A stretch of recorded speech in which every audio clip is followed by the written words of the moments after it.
कभी सोचा है कि पुराने जमाने में समंदर में महीनों बिताने वाले नाविकों को एक अजीब सी बीमारी क्यों हो जाती थी, जिसमें उनके मसूड़ों से खून आने लगता था? वजह थी सिर्फ एक विटामिन की कमी। तो आज हम गोता लगाने वाले हैं विटामिन्स की इसी दुनिया में। ये हमारे शरीर के वो गुमनाम हीरो हैं जिन्हें हम अक्सर ठीक से समझ नहीं पाते। और यही सवाल असल में आज की हमारी पूरी बातचीत का सेंटर पॉइंट है। बैलेंस। एक तरफ नाविक जिन्हें विटामिन सी की कमी का खतरा था, दूसरी तरफ धूप सेकने वाले जो विटामिन डी चाहते हैं। मतलब कमी भी बुरी और जरूरत से ज्यादा भी, दोनों ही प्रॉब्लम खड़ी कर सकते हैं।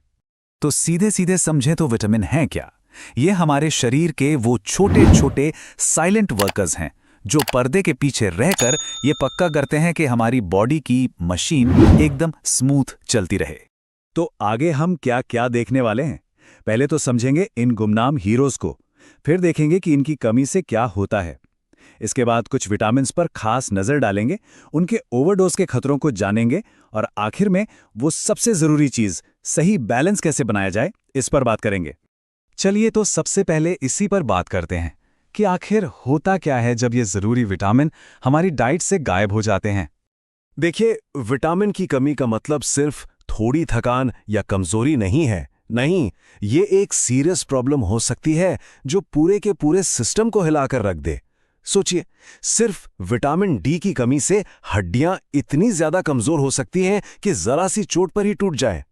और यहाँ कुछ बहुत ही साफ उदाहरण हैं कि ये कमी कितनी खतरनाक हो सकती है। विटामिन सी कम हुआ तो स्कर्वी, विटामिन डी कम हुआ तो रिकेट्स, जिससे हड्डियां एकदम मुलायम पड़ जाती हैं, और विटामिन ए की कमी, उससे होती है रतौंधी, मतलब कम रोशनी में देखना बंद। ये सिर्फ बीमारियां नहीं, ये सीधी सीधी चेतावनी है। तो अब जरा स्पॉटलाइट डालते हैं कुछ हीरो विटामिन्स पर और समझते हैं कि ये असल में हमारी बॉडी के अंदर करते क्या हैं।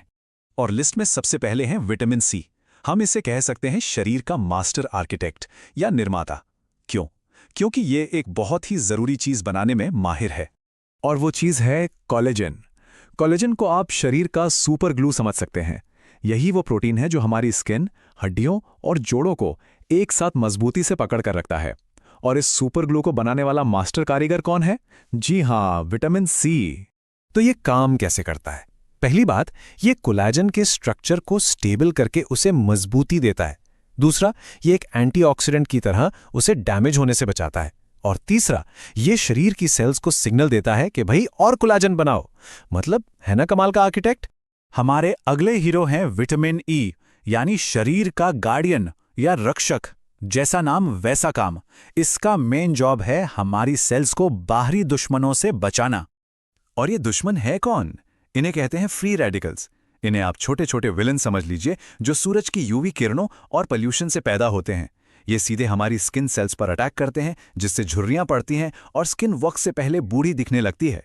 तो विटामिन ई क्या करता है? ये एक सुपर हीरो की तरह इन फ्री रेडिकल्स को न्यूट्रलाइज कर देता है। ये हमारी स्किन के नेचुरल बैरियर यानी उसकी ढाल को मजबूत करता है, नमी बनाए रखता है और किसी भी तरह की सूजन या जलन को शांत करता है। मतलब ये हमारी स्किन का पर्सनल बॉडीगार्ड है एकदम। अब मिलते हैं विटामिन के से। हम इसे कहेंगे द फ्रेमवर्कर या ढांचा बनाने वाला। ये विटामिन हमारे शरीर की नींव यानी हमारी हड्डियों को मजबूत बनाने का जरूरी काम करता है। और इसका एक खास टूल है, एक प्रोटीन जिसका नाम है ऑस्टियोकैल्सिन। अब ये प्रोटीन कैल्शियम को हड्डियों तक पहुंचाने के लिए बहुत जरूरी है, लेकिन ये तब तक सोता रहता है जब तक विटामिन के आकर इसका स्विच ऑन न कर दे। तो कुल मिलाकर विटामिन के क्या करता है? ये ऑस्टियोकैल्सिन जैसे जरूरी प्रोटीन्स को एक्टिवेट करता है, कैल्शियम को हड्डियों से चिपकने में मदद करता है, और ये अकेला काम नहीं करता। ये विटामिन डी के साथ टीम बनाकर हमारे स्केलेटन को मजबूत रखता है। तो अभी तक हमने देखा कि विटामिन कितने जरूरी हैं, लेकिन कहानी में अब एक ट्विस्ट है।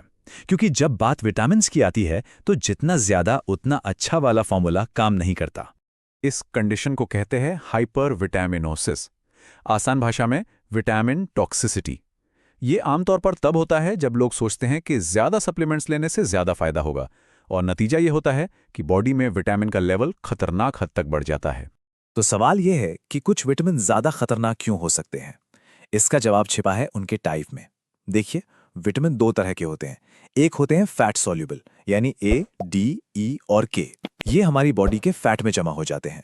दूसरे होते हैं वाटर सॉल्युबल जैसे बी और सी, ये अगर ज्यादा हो जाए तो यूरिन के रास्ते बाहर निकल जाते हैं। तो अब समझ आया कि फैट सॉल्युबल विटामिन्स का ओवरडोज ज्यादा रिस्की क्यों है, क्योंकि वो बॉडी में जमा होते रहते हैं। और ये रिस्क हल्के फुल्के नहीं है। बहुत ज्यादा विटामिन ए लिवर को डैमेज कर सकता है। जरूरत से ज्यादा विटामिन डी से किडनी में कैल्शियम जम सकता है। विटामिन ई का ओवरडोज ब्लीडिंग का खतरा बढ़ा सकता है। यहां तक कि वाटर सॉल्युबल विटामिन B6 भी अगर बहुत ज्यादा हो जाए तो नर्व डैमेज कर सकता है। यह सब हमें एक ही बात याद दिलाता है, बैलेंस कितना जरूरी है। तो सवाल वही है, कमी और ज्यादती के बीच वो परफेक्ट बैलेंस, वो सही संतुलन आखिर मिले कैसे? इसका जवाब ज्यादातर मामलों में हमारे किचन में ही छिपा है। सबसे अच्छा तरीका है अपनी प्लेट को रंगीन बनाना।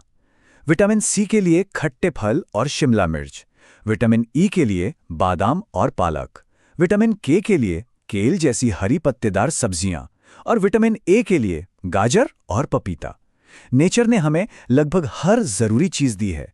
और ये बात बिल्कुल सही है, चाहे जिंदगी हो या विटामिन, मॉडरेशन यानी संयम ही चाबी है। किसी भी अच्छी चीज की ज्यादती फायदे से ज्यादा नुकसान कर सकती है। तो आखिर में बस यही सवाल बचता है, क्या सेहत का रास्ता एक गोली से होकर जाता है या एक रंग बिरंगी पौष्टिक थाली से? ये फैसला हमें ही करना है। जरा सोचिएगा।